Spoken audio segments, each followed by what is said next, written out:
So I was born in Worcester. I'd call myself a Worcester boy.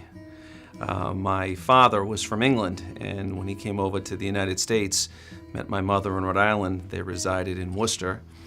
And I'm a Highlander, Doherty Highlander, went to Doherty High School, and then went to Worcester State.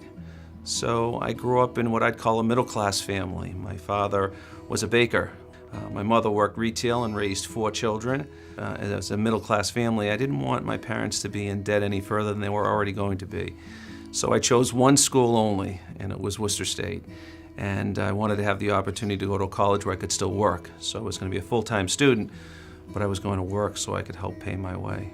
So when I was at Worcester State, I was a business major, and I guess I would say, like most students, we really didn't know where we were going to go after we graduated. And I can remember that's where I met my wife, Pam. She's a graduate of Worcester State also. And when I was at Worcester State, I met some great teachers.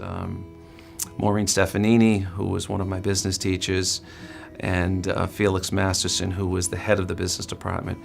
And I can remember how hard they pushed me towards my senior year so I could graduate in 4 years.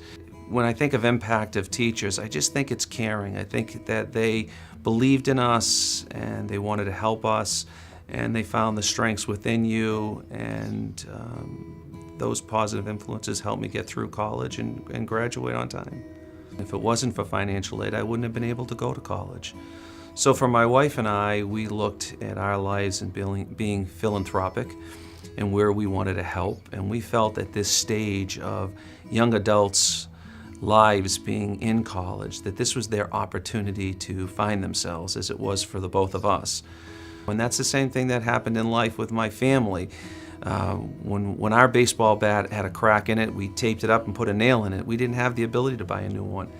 So when I had the chance to have some success in life and give back, I could go home and replace those windows that had the air leaking through them, or the roof that had some drips coming through, or the garage doors that wouldn't open up.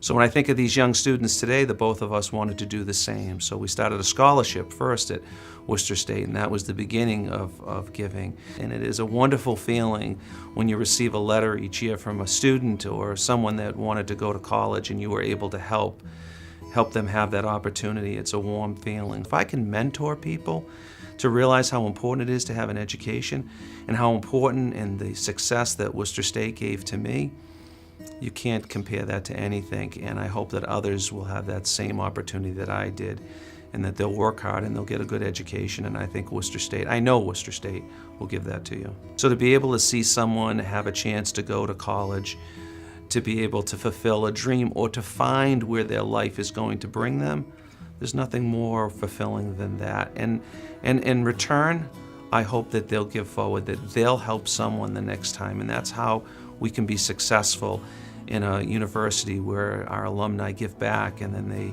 influence and help others to be molded into success, and then they give back. And that will keep Worcester State continually moving forward into the future.